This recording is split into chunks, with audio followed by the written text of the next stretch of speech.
So welcome back to my channel. Today's video is going to be about when my son's doctor pissed me off. So let's get started.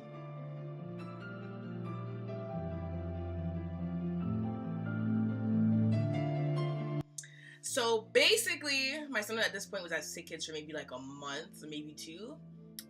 We were pretty much living there, which was like so difficult because I was in school and this was my last year of school. My school stressed me out too. That's a whole different story.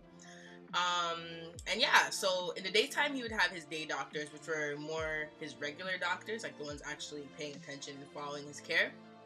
And then at nighttime he would have the night doctors, which just were basically there in case anything went wrong, but they didn't really do much or have much say. Not to say they didn't have much say, but they weren't the one regulating his situation the way the daytime doctors were. So it was a situation where my son's kidneys are failing, and this was like oh my gosh, this was like the hardest thing ever, like, because my son went to Sick Kids for his very first kidney appointment, and yeah, he was breathing really weird, so he ended up being admitted, and we found out he had pneumonia. And pneumonia is actually the most common cause of death for CS kids, at least to my knowledge. So when I heard my kid had pneumonia, I was ready to faint. Like, I was not ready. I would have never thought. But let's fast forward. So at this point, he's been at Sick Kids for maybe 2 months, and he's swelling up.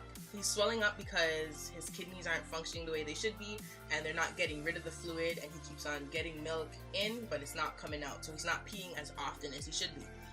So it's nighttime now.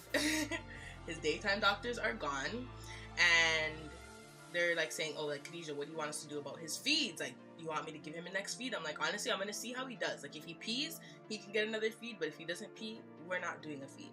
So yeah, he peed like little bits and pieces.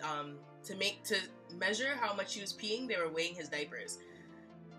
So at this point, he's peeing a bit, but he's not peeing as much as he's getting in. So I'm like, okay, hold his feeds. Like, I don't want him to get his feed. Now, I feel like doctors or hospitals or whatever the case is are used to parents that like back off and let them take control of the situation. Yeah. And especially since I was a young mom, like, you know, like I felt like they expected me to like listen to what they have to say and let's let them do their thing. No. Like, I do not play when it comes to my kid. I want to know what you're doing, why you're doing it, what's going to be the benefit, and if you are unable to give me all these details and convince me that what you're doing is the right thing, you're not doing it. So, and I've literally always been like this when it comes to Jay. Like, I play 0 games, absolutely no games. Like, my kid is not like a lab rat. You're not gonna try no, like, you know. So at this point, it's time for him to get his nighttime feed, and I'm like, no, like, don't give him his feed because he's not peeing anything out. And if he's not peeing anything out and he's getting more fluid in, my kid's gonna swell up even more, which is with like okay, you know what? I'll post a picture when I say swell up. Love you. He's gonna get even more puffier. He's gonna have trouble breathing. Why would I do that to him? Like, you know, oh, but he needs the nutrients, da da da da. What is more likely to kill my kid faster? Let me know. Him getting a lack of nutrients from missing a feed, or him getting the feed and being unable to breathe because he got more milk than he could handle. You know what I mean? Common sense isn't common.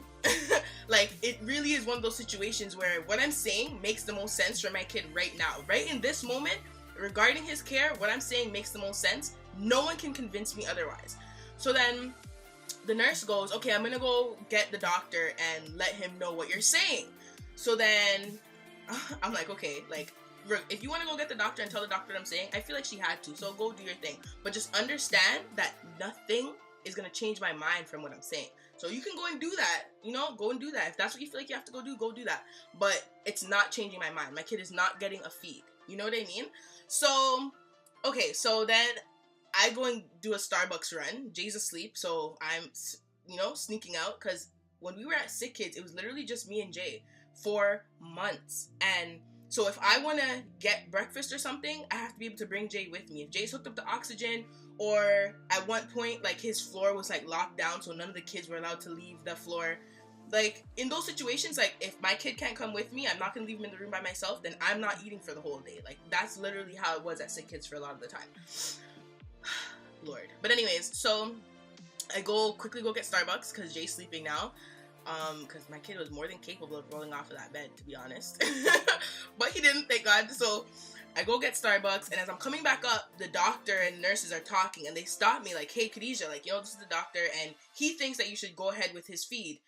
And I'm literally like, did you go and see my son? Did you look at him? Like, have you seen him? He's so puffy, he can't handle another feed. The doctor's like, no, I didn't go see him. How are you making a decision for a child that you haven't even met? Isn't that crazy to you? You're telling me what I should or shouldn't do to my child from looking at a piece of paper and not actually getting up and going down the hall to go and look at him? Absolutely insane. Like, I honestly couldn't believe how, I don't want to say stupid, but I do want to say stupid this doctor was. Like, you're making a medical decision regarding a child with a very sensitive kidney issue. Like, one mistake, you know what I mean, can make a big difference. That feed that night could have took my son from me. Like, it's literally that serious. And you don't have the decency to walk down the aisle and go look at who you're making a decision for. I couldn't believe it. I honestly couldn't believe it. Like, you're telling me what I should and shouldn't be doing to my kid, but you haven't even met him? Like, he's probably looking at this piece of paper saying, okay, Jayshawn Isaiah Gale, 5.5 years old, and thinking that Jayshawn is a regular 5-year-old. Jayshawn is the size of an 8-month-old. Like, he's a very tiny 5-year-old. You know what I mean? You have to, like, get to know the kid before you start making medical decisions, especially when I am his mom, because I play no games. And even after I said that, I'm like, yo, did you go and see him? Have you met my son? No. Okay, so then you can't tell me nothing about what I should or shouldn't be doing. My kid's not getting a feed, period. Honestly, I really think those sick kid doctors hate me. Like, not all of them, because some of them liked how I was when it come to him. And, like, his care, like, I played 0 games. Some of them, like, admired that about me, especially being a young mom. No one can walk over me or tell me what I can or can't do when it comes to my kid. And I made that so clear. But this doctor specifically, I really don't think he liked me. Because even after the fact, he still didn't go look at Jayshawn to assess his situation, which I thought was so crazy. So my kid didn't get a feed that night, and I honestly did not care. Like, I did not care. I felt like I made the right decision because I know my son, and I felt like he couldn't handle another feed. So the next morning now, his regular doctor comes in, and I explain this story to his regular doctor, and his regular doctor is, I can't remember his name, but he is a ginger, and he works at the kidney clinic at Sick Kids, and I really hope he sees this, because that guy was the best, period, hands down, no debate. And I'm telling him the story about what happened last night and how that doctor pissed me off, you know, because he didn't have the decency to go look at my kid even after I said, like, have you looked at him, like, assess him? And I told him the story, and I told him, like, why I felt that Jayshawn shouldn't have gotten that feed, and he completely agreed. He agreed. He's happy that I held his feed. And that morning, at this point, Jayshawn was normally getting 500 milliliters for a day. And he actually ended up cutting it down to like 360 or something like that. So he started giving him even less. Because literally, when your kidneys are failing, how much fluid goes in you matters. It flippin' matters. And I wish that other doctor understood that. I'm so happy and proud of myself that I am not like the mom that I am, the woman that I am. Like, I'm so proud of myself, because it's little decisions like that that can impact your kid's care. And some parents, and I'm not saying all, but some parents really do take their kid, hand them over to the hospital, and it's like, do what you do, and they pray for the best. No. When I talk to a lot of the CS families, like, a lot of their kids passed from fluid overload. Like, are you crazy? like, I'm hearing that this is how a lot of the kids die, and you expect me to, like, leave his fluid amount in your hands and you guys do what you want to do? No, absolutely not. I'm not the mother to play with. I'm not, and I never will be.